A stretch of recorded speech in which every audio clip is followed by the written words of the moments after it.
Bon, préparation pour le début. De manière assez typique dans cette série, ça demande pas mal de réflexion avant de commencer à jouer. Bien regarder la carte. Bon, sur ce scénario-là, c'est pas évident parce qu'il y a plusieurs éléments. La fameuse table, là, faut bien regarder les aléas. Il va y avoir pas mal d'aléas sur les résultats, là. Donc, choisir sa zone pour l'embuscade. Euh, Ça se négocie, sachant que plus on a la zone en, en amont ici, plus elle a de chances de rater. Et après, il y a une sorte de paradoxe dans les règles. Une fois qu'on a déclenché l'embuscade, la colonne de secours va pouvoir se déplacer en mouvement stratégique. Ça veut dire qu'en fait, à partir du moment où on fait l'embuscade, elle va pouvoir aller plus vite. Donc, faut mieux en fait la laisser marcher normalement assez longtemps avant qu'elle arrive. À moins que si on l'arrête en haut, certes elle pourra faire le mouvement stratégique plus rapide, mais si on a assez d'unités pour gagner du terrain et la freiner dans la forêt, il y a moyen. Bon, donc c'est une option, enfin étudier vraiment, faut essayer de se casser la tête autour de cette histoire d'embuscade, voir quelle est la meilleure option stratégique. L'autre option stratégique anglaise, elle est sur le fort là-haut. Donc en regardant bien en fait, les Américains ont trop d'unités pour tenir dans le fort. Ils ont aussi une petite fortification extérieure qui s'appelle Hornwork ici. Et donc en fait ça les affaiblit pas mal. Ils sont obligés, ils peuvent pas tous tenir dans le fort. Donc ils sont obligés d'être en deux morceaux. Ce qui est assez intéressant pour l'anglais, ça lui permet éventuellement de conduire une attaque ici et d'aller chercher des unités, donc des points de victoire sur ceux qui sont dehors. Et même en regardant bien, si on néglige complètement l'aspect embuscade et qu'on emmène tout le monde sur le fort, il y a moyen de faire tomber le fort, surtout si on descend toutes les artilleries ici au contact, il y aurait moyen avec un peu de chance au dé de prendre le fort, et là c'est victoire instantanée. Donc option entre mettre les forces au maximum sur le fort ou faire l'embuscade. Donc pour cette première partie, moi j'ai décidé de mettre l'embuscade ici. Pourquoi? Parce que c'est en zone 3, c'est une zone qui est encore assez propice à l'embuscade. C'est pas trop loin des forts ici, donc ça me permettrait de ramener éventuellement des troupes si j'ai besoin.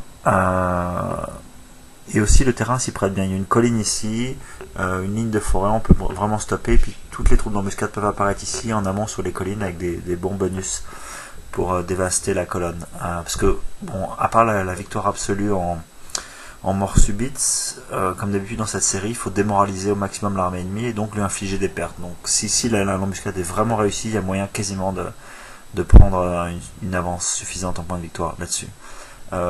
Aussi, quand on regarde bien là, la notice historique par rapport à ce qu'on voit sur le terrain, là, les Américains sont vraiment pas si forts que ça. Historiquement, ils ont fait une sortie. Là, il faudrait vraiment que le joueur soit très très courageux pour sortir, parce qu'il a que 3 unités au sol, 3 unités au sol plus une artillerie. S'il sort, vraiment, il s'expose beaucoup. Donc d'un tout, ça peut être une stratégie. Si l'anglais décide d'enlever énormément de ses troupes pour aller conduire l'embuscade, ça pourrait inciter l'américain à sortir, ce qui le rendrait un peu plus vulnérable éventuellement. Mais bon, bref, moi je suis pas convaincu qu'il y ait une vraie option pour l'américain de sortir du fort là-haut. Enfin bon, à voir. Donc voilà ma mise en place, et puis la partie commence. Bon, tour 4. Bon, jusqu'à là, on s'emmerde pas mal, il se passe pas grand chose, on arrive au tour 4, et en fait il se passe absolument rien au niveau des forts, pour plusieurs raisons. Au niveau du fort, les positions des artilleries anglaises sont particulièrement mal placées, il y en a une qui partait ici, une qui partait là, elles peuvent à peine tirer sur le fort ici, et elles peuvent quasiment rien faire, sauf sur un 9 au dé, donc ça sert quasiment à rien. De plus, le fait que soit au bord de la carte, on peut pas vraiment la faire bouger autour. Faudrait qu'elle soit beaucoup plus près pour être utile, ou qu'elle puisse tirer sur le fort du dessous qui est plus faible. Mais elles sont mal placées, elles sont placées au nord. Si elles avaient été placées ici, ça aurait été plus efficace pour tirer sur ce point faible. Donc, du coup, très peu d'action ici. De même, l'artillerie américaine ne peut pas faire grand chose. Donc, l'artillerie anglaise s'est déplacée ici pour aller prendre position au sud pour enfin pouvoir faire quelque chose.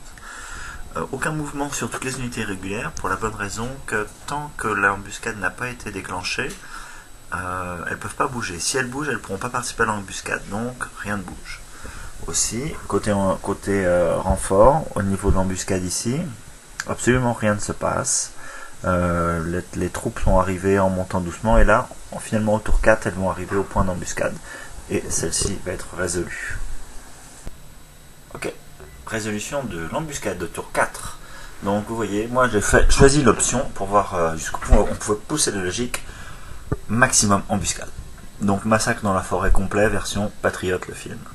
Donc j'ai dégarni absolument tous les irréguliers, tout le monde participe à l'embuscade. Vous voyez les marqueurs embuscade. Le joueur américain peut absolument rien faire contre ça. On prend les pions, on les amène et on fait notre embuscade avec tous les gens qu'on veut et ça donne à peu près ça. Donc là je vais la résoudre. En gros c'est à peu près là, c'est le grand pari que je fais là, c'est juste finir la partie sur ce coup là, avoir une embuscade que j'ai maximisée quasiment sur la zone d'intervention, toutes les unités, vlan 2 tours de combat, ça devrait être plié quoi. Avec un peu de chance, le moral américain sera suffisamment bas et ça sera gagné pour les Anglais. On va bien voir ce que ça donne.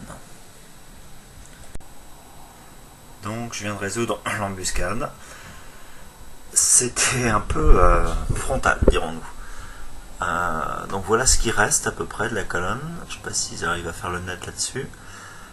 Donc c'est extrêmement scripté là. Les marqueurs qu'on avait d'embuscade donnent des bonus incroyables. D'abord on a un premier tir un peu comme si on était de l'artillerie à 1 point de force, mais on peut les cumuler quand on est adjacent. En plus, en général, l'unité de front qui était ici, là, elle se retrouve complètement encerclée de zoc ennemis, donc elle peut pas reculer. Donc rien qu'avec les tirs, ça fait 3 disruptions, dont une qui n'a pas pu reculer, donc il s'est fait capturer. Donc ça, c'est les tirs. Après, on a un bonus pour l'embuscade au niveau du corps à corps après. Donc quand on fait le corps à corps, là c'est encore pire, on a plus 1 au dé, parce qu'on est en embuscade, et encore plus 1 si la colonne était en mouvement de colonne, son fameux mouvement de colonne. Donc en gros on a plus de O2 en plus de tous les modificateurs habituels. Comme on a pu placer nos unités de la manière qu'on voulait pour optimiser au maximum les rapports de force et les unités de pointe, c'est implacable hein. Donc là ça a été directement, on voit là-haut, ça a été directement 4 unités capturées dont un chef. Sur la dernière on a quasiment plus 2 plus 3 au dé sans arrêt, il y a même un chef qui est mort ici. Donc juste en un tour de combat, au tour 4, on voit là le résultat des courses. Le moral anglais, le moral américain est à 5, quasiment en fin de piste.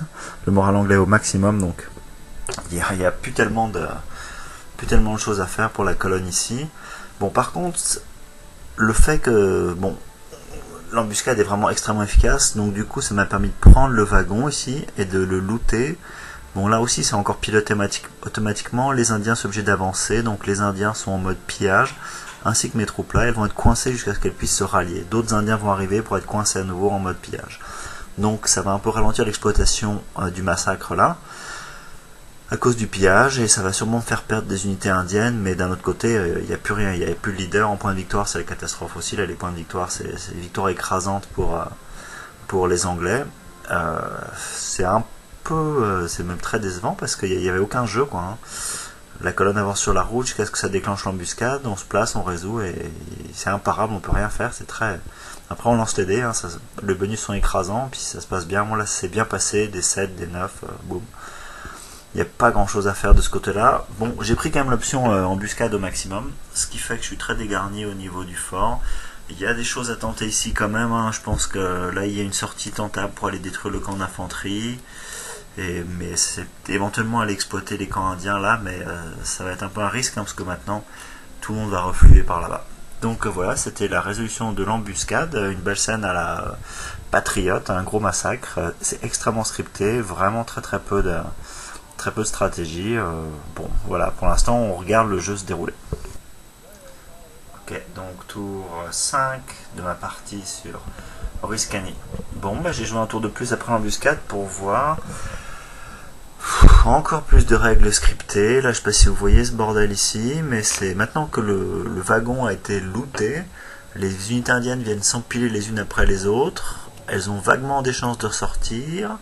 Si elles ressortent de là, elles passent sur la table ici, et éventuellement elles sortent du jeu ou elles restent en jeu, mais elles ont moins 2 au moral parce qu'elles sont gavées, puis elles en ont marre de se battre. J'en ai une qui est ressortie, les autres sont coincées. Donc j'ai envoyé le chef Joseph Brandt pour essayer de les sortir un peu plus. Bon, c'est complètement piloté, là, c'est scripté, il n'y a rien à faire. Bon, c'est chiant comme tout. J'ai tenté de refaire un front avec les Américains. Toutes mes unités loyalistes et anglaises alliées sont rentrées là-dedans joyeusement. Encore un pion, Oneida s'est fait dévaster. Bon, là c'est avec le rouleau compresseur, ils vont se faire massacrer. Il n'y a pas tellement d'options pour eux. Le calcul des points de victoire, c'est la catastrophe, évidemment. Hein. Ici, on voit les Américains sont quasiment au bout. Ils ont moins un moral que leurs unités, donc les combats c'est encore plus facile. Donc le rouleau compresseur est encore plus compresseur. Comme vraiment on s'emmerde sérieusement dans ce jeu, j'ai tenté une sortie avec les Américains qui ont tenté d'aller prendre le fort ici d'infanterie légère. Ça n'a pas marché, ils se sont pris une déroute, ils ont reculé de 3 cases, sont rentrés dans leur fort. Donc du coup, tant qu'on en était là, j'ai tenté une contre-attaque avec les Anglais, profitant du moral bas et de leur déroute. Ça n'a pas marché non plus, tout le monde a reculé, sauf les canons que j'avais amenés, donc a priori c'est un peu une connerie, les canons risquent de se faire zapper le prochain tour, mais vu l'état du moral actuel, c'est de toute façon fini pour les Américains. Les points de victoire aussi, c'est sans appel. Donc ça va être mon dernier tour, hein, 5e tour. Donc en gros le bilan, 3 tours où on s'emmerde, où il se passe absolument rien, parce qu'on ne peut pas bouger nos troupes en attendant que l'embuscade se déclenche. L'embuscade se déclenche, globalement c'est complètement scripté, ça plie le jeu assez largement. Et voilà, tour 5, tout est massacré, on fait la chasse aux unités, on peut tenter des petits coups de main à droite à gauche. Mais globalement c'est pas brillant, on s'emmerde pas mal, donc Yutan c'est plutôt raté. Donc je vous déconseille d'y jouer parce que c'est vraiment pas la peine, il n'y a pas d'option, puis on regarde le jeu jouer, ou faites comme moi, hein, jouez-le en solo, histoire de regarder un peu la carte, d'essayer de comprendre les options, les mécanismes. Bon, j'ai peut-être raté aussi quelques trucs quelque part, mais je pense pas, hein. Je pense que globalement là, il y a pas mal de chances au dé sur le coup des zones, et sur les bonus d'embuscade sont monstrueux. Il y a une sorte de gambit à tenter avec l'américain, c'est tenter de passer la zone d'embuscade en mouvement normal et non pas en mouvement colonne. Ça coûte 1 point de morale, mais ça permet de moins se faire exploser par l'embuscade. L'Indien et l'Anglais aura que +1 au lieu de +2, mais je pense pas que ça change grand chose, et le coup de 1 point de morale où on tente de faire ça... Bref, c'est pas terrible Oriskany, évitez-le, et puis je vais aller regarder ce que vaut Newton.